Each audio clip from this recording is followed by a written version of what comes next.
Well, good morning. Bonjour tout le monde. Tiff and I are very pleased to be here with you today to discuss the January Monetary Policy Report, which the bank published this morning. And before we take your questions, I'd just like to highlight a few main points. Inflation in Canada has moved further below the 2% target. This is due largely to significant excess supply in the economy and heightened competition in the retail sector. The path for inflation is now expected to be lower than previously anticipated for most of our projection period. The bank expects inflation to return to the 2% target in 2 years or so, as the effects of retail competition dissipate and excess capacity is absorbed. L'économie mondiale devrait se renforcer au cours des 2 prochaines années. Son taux de croissance passant de 2,9% en 2013 à 3,4% en 2014 et à 3,7% en 2015. Les États-Unis seront le chef de file. Ils seront aidés en cela par la diminution de l'effet modérateur exercé par l'assainissement budgétaire, la politique monétaire expansionniste et les bilans plus solides des ménages. L'amélioration des perspectives aux États-Unis influe sur les marchés mondiaux des obligations, des actions et des changes. Dans les autres régions, la croissance évolue largement comme projeté en octobre. La croissance du commerce à l'échelle du globe a chuté après 2011, mais elle est appelée à se redresser, portée par le raffermissement de la demande mondiale. In Canada, economic growth improved in the second half of 2013. However, there have been few signs of the anticipated rebalancing towards exports and business investment. While we are doing more work to understand this wedge between the level of Canadian exports and that of foreign demand, this remains difficult to explain. We are therefore taking a conservative approach to our forecasts for exports and assuming that this wedge will remain. That said, the U.S. recovery is becoming more broad-based, including higher investment spending by companies.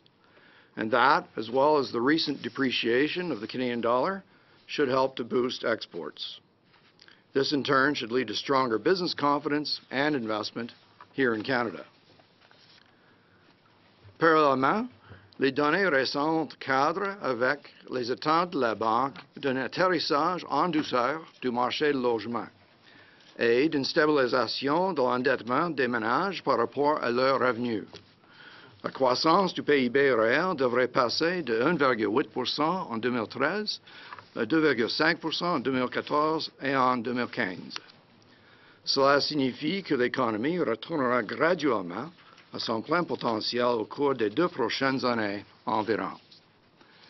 Our recent analysis has given us an improved, yet still incomplete, understanding of the inflation picture.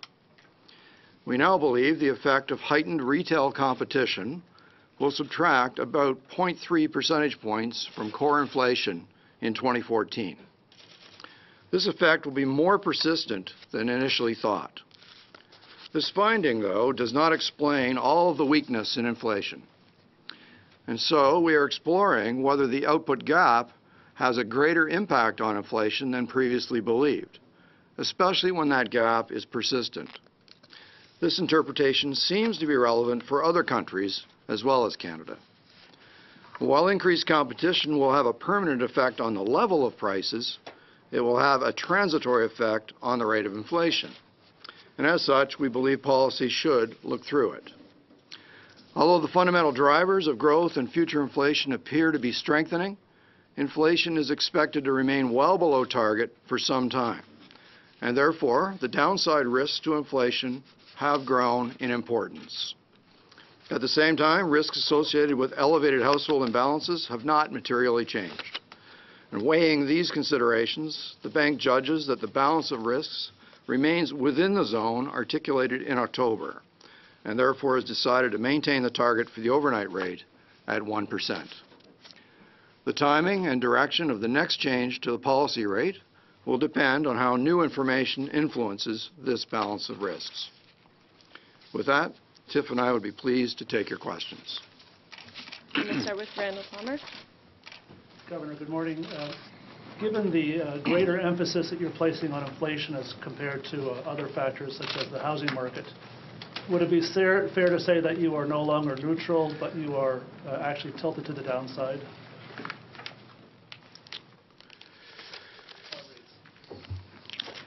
Well, as we said in the statement, the balance of risks which matter to us are that inflation remains too low. That means that if we have a subsequent shock, the risk that inflation will be well below target in the future is more important to us because we're below when we start.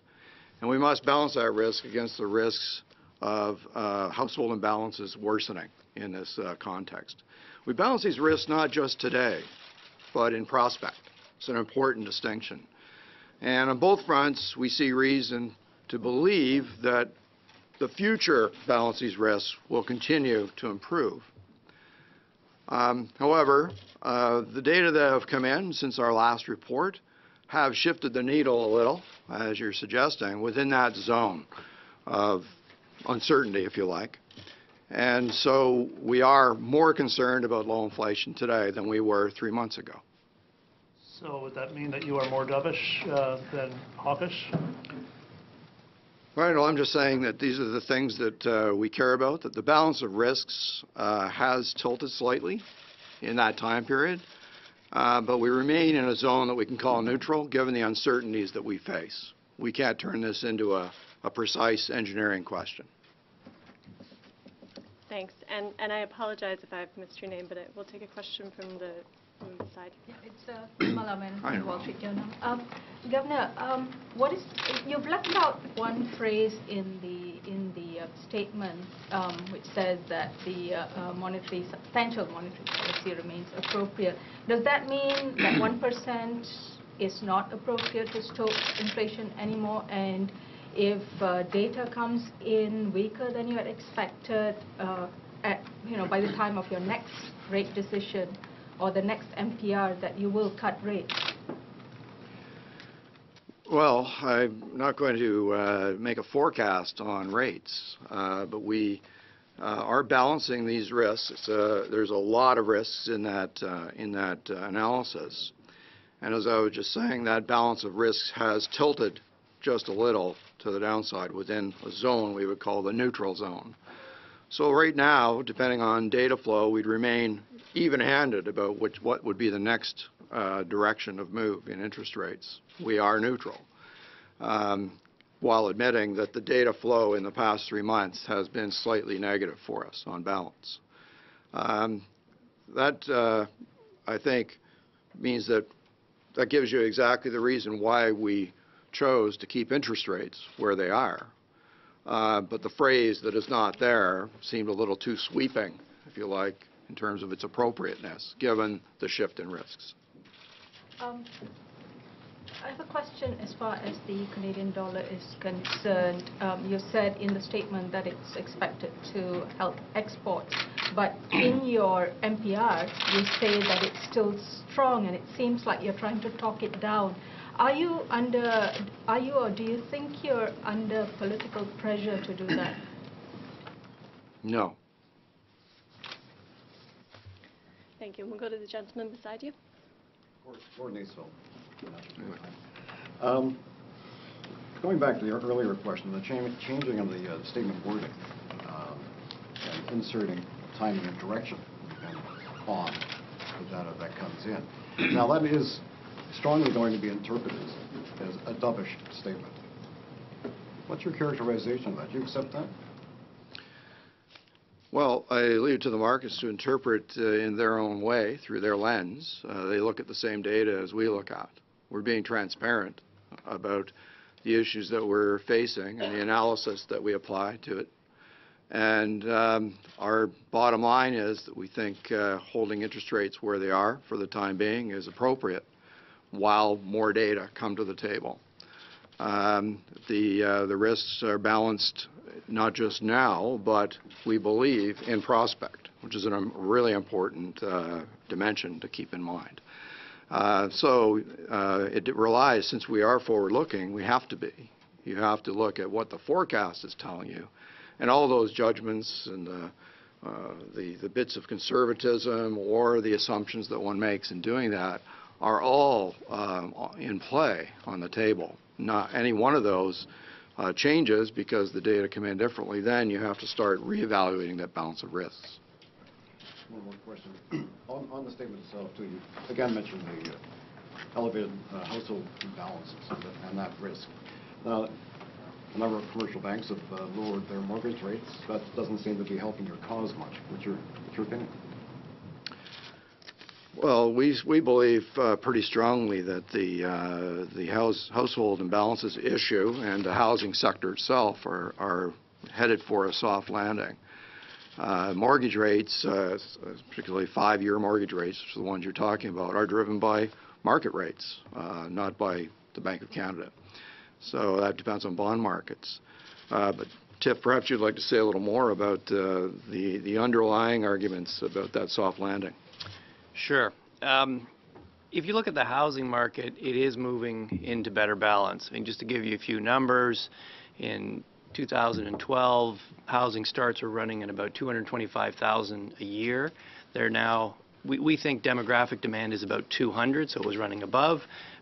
Lately, they've been running about 190,000 a year, and in fact, they've been under demographic demand for the last year. If you look at existing home sales, they're down to about 470,000 a year.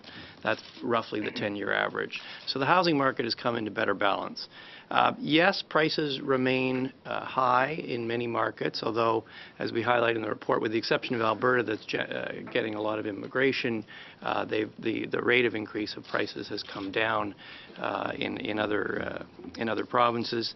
And the level of household indebtedness remains elevated, but credit growth is quite slow, so that is leveling off. And yes, we did see when the Fed started talking about tapering, some advancing of house purchases as people expected higher mortgage rates. In fact, as you just mentioned, mortgage rates have come down a little bit. We've also seen that pulling forward is starting to come off. So you add it all up.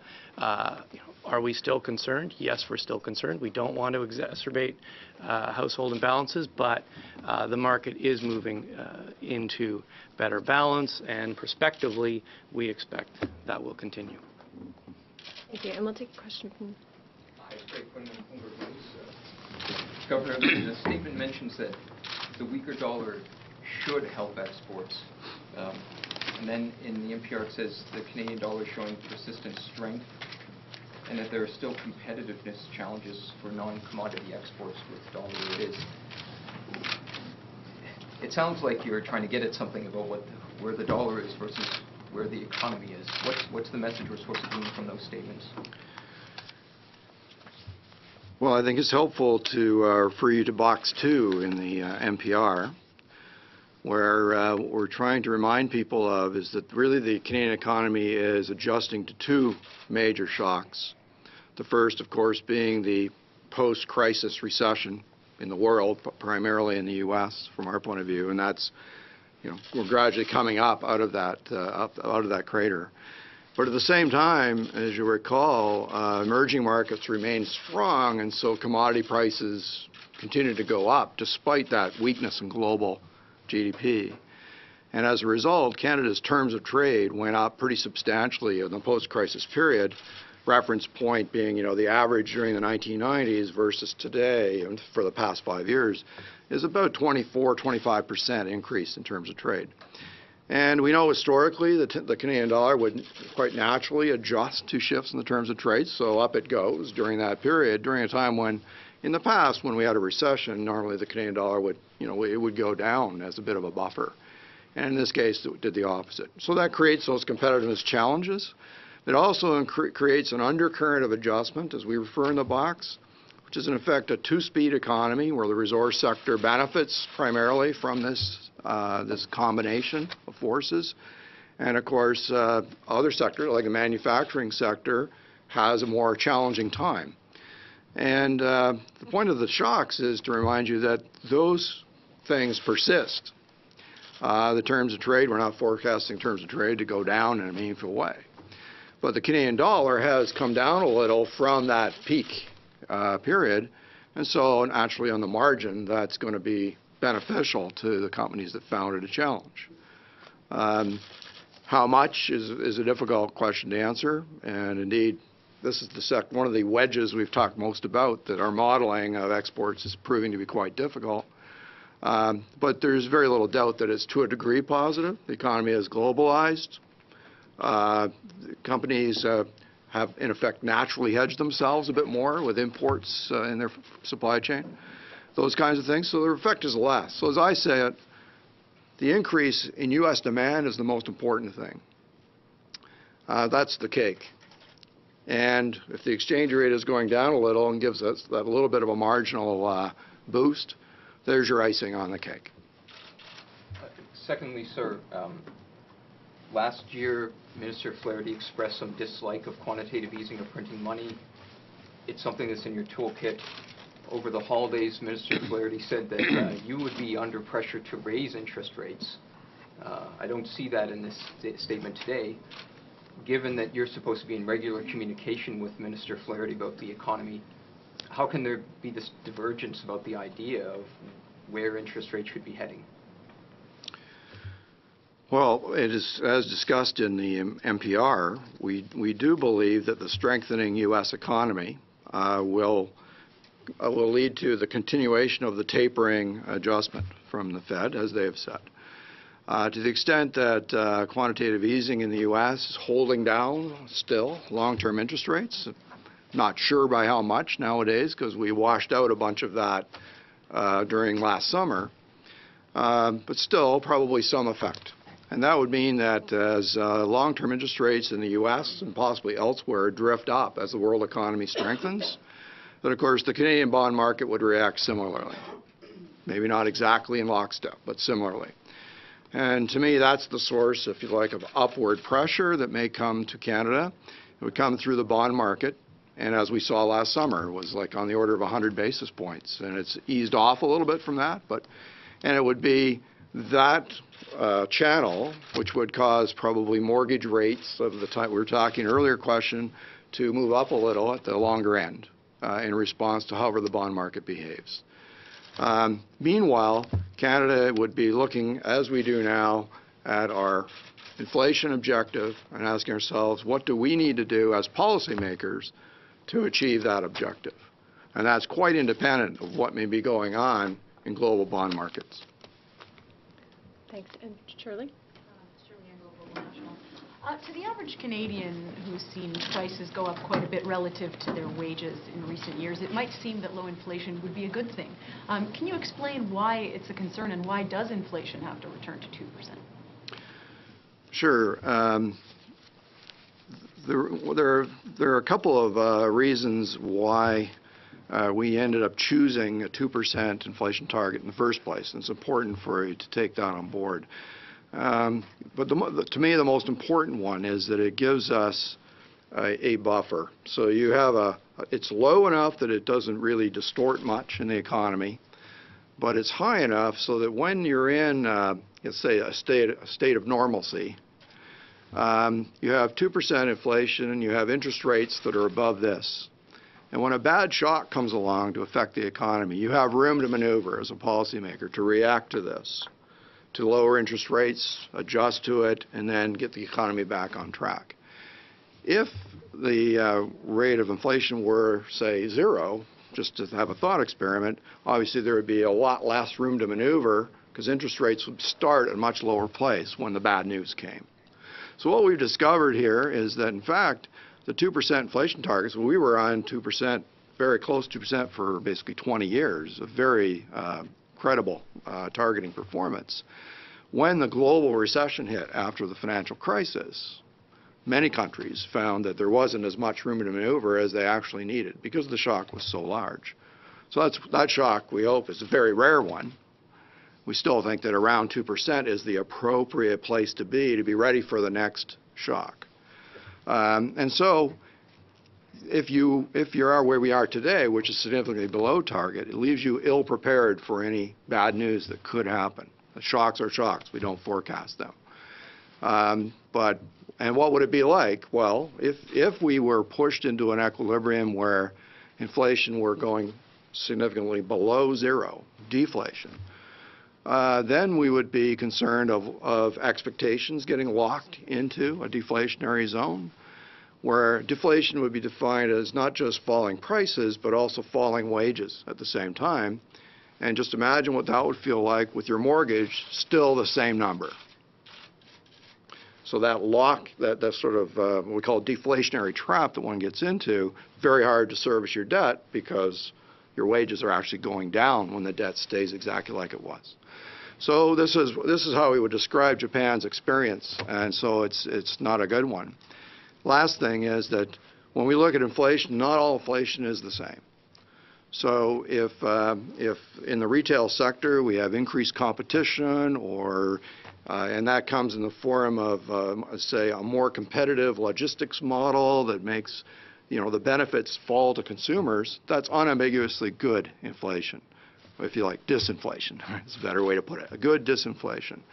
And the thing is we're arguing here is that it does seem to be bigger than we expected, and it seems to be lasting longer than we expected. So yes, that's good for consumers because it means they have more spending power. Our concern is that if it stays long enough, it can get into expectations and then affects the behaviors in the rest of the economy. It's not just the gift that it sounds like. So it's a complicated question, as you can tell, but I think the most important thing is that buffer notion. And we need to get back up there so that we then have everything back to normal. People are making their decisions. Expectations remain anchored on 2%. So people are still behaving with that expectation in mind, which is very good.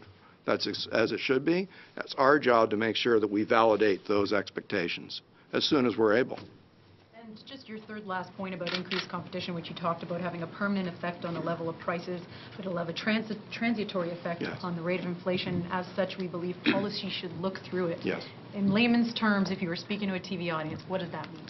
Well, it means that if we look inflation at around 1%, let's say, and we identify that something like 0.3 is the effect of this competition effect, then inflation really might be closer to 1.3% as your starting point, presuming that it doesn't last very long. So we're saying that it pushes down the level of the price you pay, and so the year-on-year calculation of the CPI stays in there for that length of time, and then what will happen is after the prices have stopped falling, then the inflation rate gradually goes back to normal, which is what we're forecasting for, say, a year from now.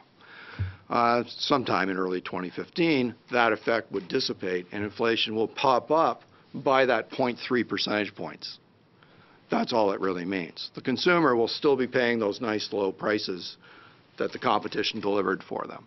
But the underlying inflation rate would be measured as a slightly higher number again once the effect is washed out of the numbers. As I said, the risk from a macroeconomic perspective, is that inflation remains below target for such a long time that inflation expectations are gradually worked down to something significantly below 2%. That begins to guide other behaviors, and then we'll have a much harder time getting everything back up to the 2%, which we're targeting, such as the issues like you see in this morning's announcement from Japan. That's that transmission that we're talking, breaking that psychology. We have about 3 questions left on my list, and we are coming towards the end. Would you like to take a couple more? Yes, of course. Okay. We'll go to Richard from CTV. Hi, Governor. I just want to get back to the housing prices again. It's sort of a delicate double-edged sword that's happening. You've sent another signal that rates will remain unchanged, but as my colleague pointed out, 2 big banks have now lowered mortgage rates. You've expressed ongoing concern about the housing sector, but should we see another strong spring market, what other tools are in your toolkit? If you're not going to raise rates, how do you moderate the market if it picks up again this spring? Well, the risk that you're raising is what we call a financial stability risk, as opposed to a macroeconomic risk. And so the financial stability risks are examined by a much broader set of policymakers, which includes, of course, OSFI, the Department of Finance, so and CDIC, and of course the consumer agency. So we all look at all those parameters, and so the toolkit is a broader toolkit from a policymaker standpoint. It is not the Bank of Canada's job to minutely try to influence these things in an independent way. We are, if you like, in the second or third position when it comes to that. However, we do look at the use of our toolkit in a way, as I described before, which is, well, we need to be cognizant of the fact that certain things we could contemplate doing could make things worse, and we wouldn't want to be doing this. But analyzing it in prospect, we do think that those imbalances are improving. That is pretty important because that is the dynamic. It's very important because, you know, all of these things happen with a lag. And the fact that 5-year interest rates could go up or down in the short term is not, you know, by a few tenths or something like that, is not really the big issue. And I'm comforted that in the summertime we thought, gosh, interest rates have moved up because of the sell-off in the U.S. and therefore Canadian bond market. And possibly people will think, I need to buy my house now. I need to lock in. Maybe I already have my mortgage negotiated. You know, those kinds of things. And sure enough, there was a bulge in house sales, and now we see that running off. And that kind of gives you confidence that you actually understand what's going on there. And with that, you feel a little more comfortable that the rest of the parameters suggest it will continue to moderate. And a follow-up, just switching gears for a second. Wanted to talk about the loonie again. Mm-hmm. Since you took this job, the loonie has dropped about 10 cents. It took another hit this morning when you released your statement. I'm wondering if there's any coincidence to this, and at what point does a loonie get to sort of a dangerous level in your mind? I really don't look at it in this way. Our job is to focus on inflation, and if you like, the exchange rate is one of those residual items that happens to move in this complex mechanism that's really the market. So we call it as we see it, that the macro picture in the last 6 months has disappointed us quite significantly. Exports have not shown the kind of vigor that we would expect by now. As I've said before, we frankly don't quite understand all of that, and so we're working hard to add to our understanding. But it doesn't change the fact that it's low. And investment, therefore, has not followed through. So we're still riding our growth rates on the back of a consumer who has a lot of debt and has done all the hard work for us during this downturn. And so we have to believe that the parameters that we see are causing that broader change in composition. And the most important element of it is that the U.S. economy is not just recovering, it's now becoming broad-based. And so as it becomes broad-based, it's hitting investment decisions in firms in the U.S. This we identify as the animal spirits thing. If you've been crushed by that experience, once that tips the balance, then animal spirits kind of come alive, and it's where forecasters usually underestimate the upturn because they can't predict what animal spirits will do. That's the error term in their model. So if that happens, gradually over the next year or so, then we will feel that effect because the investment decisions tap into a broader range of Canadian exporting companies. So that's where the note of optimism comes in prospect. But of course, a bird in the hand is worth two in the bush. We have to watch this thing unfold. Two animal references in one answer. And we'll take one more question, and I'm sorry we're about 5 minutes over the time that we have today. Margo McDermott, CBC Television. Back to inflation. You talked about sort of the 2%, but could you just explain in really basic terms what low inflation is telling you about what's really happening in the economy and why you're watching it so carefully? What worries you about sort of the real world that's kind of bubbling out there? Well, it tells you several things, but some of them we already know or could guess. First of all, it's telling you that there is excess capacity in the economy. That means there's firms could produce more without investing. They've got room to grow their production. And it means that there are people who are unemployed. And in fact, when we measure excess capacity on the production side, it seems around 1% or thereabouts. There's kind of a zone of ignorance there. It's a range that we offer up, and maybe a bit above 1%. So in that zone, that's fine. But in the labor market, it appears to be even larger. And so what happens out there is that people are looking for work. They'll work for a little less, perhaps. So you kind of get this downward pressure on prices and inflation and wages in that context. So that tells us the economy has more adjusting to do, because it won't stop doing stuff like that until we get back to a more balanced place. And we know by looking underneath it that we can't do that just by building more houses. It has to be exports, and it has to be investment. It has to be all the parts of the economy contributing. So that's the broadening of composition that we're looking for. And unfortunately, this past 3 to 6 months, we haven't seen any of that, very little anyway. But we do think the ingredients are coming together. And as I said, the U.S. is the most important part. The exchange rate movement will give us a little bit of extra kick to this. And so we have to watch the data unfold. Right now, our balance of risk is as it is. Our prominent concern is that inflation remains low. In fact, it went lower. And so we start there, and we're more concerned about how we get blown further off course.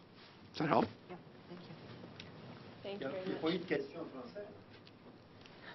We do have 3 more people, in fact, on the list. Are you comfortable with staying a little bit longer? I know. You're not going anywhere, right? Okay. So yes. Great. Constantly. Thank you. So next on my list is Les Whittington from the Star. Yes, just in terms of business investment, what do you see the factors? I mean, you've talked before about how businesses and others have talked about the uncertainties in the global economy and how that affects business. But have you looked at other factors such as income tax rates? Do you think there's any link between, Canada has significantly lowered its business income taxes, and there doesn't seem to be much bang for the buck there. I mean, is that a factor in this, or do you think that's just a fairy tale, this business about lower taxes? Well, I do think that the confidence effects are the most important ones. And when I talk to companies, it's basically unanimous that what they've been through for the last 5 years has radically caused them to reconsider how they behave in the future with respect to investments. So they want more ducks lined up before they'll take that kind of chance and make those kinds of spending decisions. We have new data from the boss. Do we want to say something about that? Sure. You may want to look at our Business Outlook survey. We have a series of sort of formal questions, and we've also been meeting with CEOs of companies and various roundtables, and they all tell you a pretty similar story. Firms are seeing more orders from the United States, and that's consistent with the fact we are seeing more sustained strength in the U.S. economy. And that is leading them to become more optimistic. But they're still, as the governor said, they went through a very tough experience. They're still feeling somewhat uncertain. So their investment is increasing, but it tends to be shorter projects, adding some additional capacity to existing investments, as opposed to sort of launching bold, big, longer-term projects. Certainly our hope, our expectation is that as exports gain some momentum, that confidence will come back and you'll start to see a ramping up of investment. I mean, with respect to taxes, that's a more longer-term kind of structural element. It's certainly positive, but it's not something that really factors through the cycle. We'll follow up given your time situation. Thank you. Thank you. We'll take the question in French there. Pour répondre à davantage de questions, dont les suivantes en français. Vos perspectives de croissance économique en 2014-2015 sont de 2,5 % au Canada. Ouais. Et cela malgré une dévaluation, grosso modo, de 10 % du dollar canadien. Qu'est-ce que ça nous dit, ça, sur l'état véritable de l'économie canadienne si celle-ci ne progressera que de 2,5 % chaque année, alors que sa devise a baissé de presque 10 %? Ouais. C'est une dépréciation d'autour de 10% durant les derniers 12 mois. Et dans nos modèles, ça prend un minimum d'un an pour voir une réponse concrète. Alors, j'imagine que ça a commencé, mais on voit aussi les autres choses comme l'incertitude, comme je l'ai mentionné, et aussi les autres défis d'être concurrents dans les marchés internationaux en ce moment. Alors, c'est pas comme une lumière qui est maintenant là, qui n'était pas là. C'est un processus plus graduel. Et comme je l'ai mentionné, c'est la demande aux États-Unis en particulier qui est le plus important. C'est la demande globale qui augmente. Ça va toucher nos entreprises, particulièrement parce que la demande devient plus inclusif des secteurs. Ce n'est pas juste les mises en chantier, etc. Aux États-Unis, c'est beaucoup plus divers. Et avec ça, on aura la demande, et ça, c'est le gâteau. Et nous avons juste le glaçage. Le glaçage, c'est le changement de taux de change. Ce n'est pas la chose la plus importante. Durant les années passées, durant les 10, 15 années passées, les entreprises ont vraiment ajusté à ce risque de fluctuation du dollar, particulièrement quand le dollar était très, très élevé. Ils ont en effet mondialisé leurs opérations, c'est-à-dire qu'ils font plus d'importation des pièces pour leurs opérations, et ces pièces deviennent plus chères durant la dépréciation du dollar. Alors, quand c'était fort, c'était moins cher. Mais en ce moment, on voit les deux effets. Les coûts augmentent en même temps que les revenus augmentent. Alors, c'est plus comme un edge naturel des opérations. Alors, c'est-à-dire que les paramètres dans le modèle sont moins aujourd'hui qu'il y a 10 ans, les effets d'un changement de taux de change sur l'économie. Mais ce n'est pas zéro.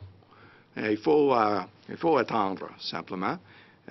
Particulièrement que l'incertitude diminue pour les entreprises. Dans nos conversations, c'est évident qu'ils sont prêts, mais ils sont incertains que ça va durer. Alors, il faut attendre. La dévaluation d'une monnaie, ça peut être un outil de stimulation économique. Dans quelle mesure la dépréciation du dollar canadien est voulue et par les autorités monétaires et par les autorités politiques du Canada? Bien, pour moi, c'est juste une conséquence de notre politique primaire. C'est-à-dire qu'on a un cible pour le taux d'inflation. Si le taux d'inflation est trop bas, on voit une certaine demande d'ajuster cela. Le taux de change, c'est une conséquence de tout cela et les points de vue du marché. Ce n'est pas à nous qui le touche directement du tout. C'est pas un cible, ou même, on n'a pas même un point de vue concret sur ça. C'est vraiment une conséquence pure de tout cela. Une chose à souligner, c'est que le taux de change, c'est un prix relatif. Donc, si vous regardez Canada vis-à-vis les États-Unis, les données aux États-Unis sont plus fortes. Et ça s'est reflété dans la valeur de leur devise qui a monté. Et ça, c'est une raison pourquoi la dollar canadienne est dépréciée. C'est vrai, c'est pas juste le Canada. Hein. C'est beaucoup de devises qui ont fait la même chose. Alors, c'est un excellent point. And if you're willing to stay a little bit longer, we have one last question. One last question. And we will end it. All right, then. Thank you. And Yeah. this is from Gerard Braun. The euro is not mentioned either in your statements or not in the monetary policy report. So is it fair to say that you also think that this crisis is history, it's past? That's a bit too strong, I would say. It remains a lingering concern, but you have to admit that considering all the commenting that we saw and all the risks that we saw, they have done a reasonable job of managing through it. Their next step is the financial system itself. The asset quality review is getting underway, And so that's, in effect, a financial stability risk as opposed to the pure macro risk. It's clear they have a long ways to go. So it does suggest that they have kind of turned the corner, but as my colleagues there tell me, it remains fragile. It's not assured. So they will be working on this for some time yet. We just don't see it as, if you like, a new downside risk to us. It's already down, and it does seem to be healing a little. That's about as strong as I could put it at this stage, but encouraged a little, yeah? Thank you very much, both of you, for taking the time for this. Well, thank you very much. Bonjour tout le monde. Yeah.